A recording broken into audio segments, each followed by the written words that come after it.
One type of post-concussion syndrome is called vestibulo-ocular dysfunction.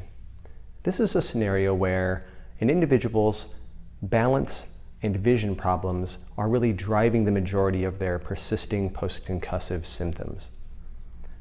The brain is a really complicated machine. 75% of the brain has something to do with vision. And so it stands to reason that after a concussion, we do have troubles focusing and tracking and seeing things clearly sometimes. But sometimes this can be more complicated.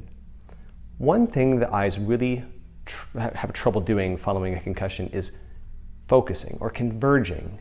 They don't focus clearly or together well on an object moving towards or away from them.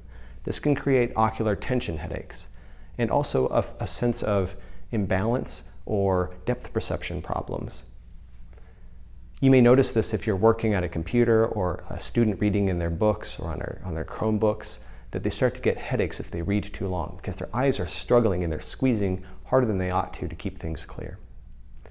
Another thing they don't do is track very effectively. So moving between targets, and so in an area or an environment that might be complex, a lot of moving pieces, a lot of moving parts, a grocery store with a lot of people in it, or a hallway in school with a lot of students passing by, or while you're driving and having to track other traffic around you, you may notice that the eyes don't feel well. You feel disoriented, maybe even a little nauseous.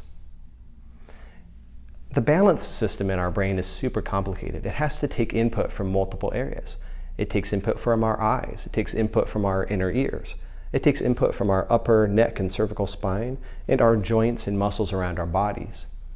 After a concussion, we might have issues with focusing vision, stiffness in our neck, and maybe even other injuries around our bodies, all that can contribute to a sense of troubles with balance and vision.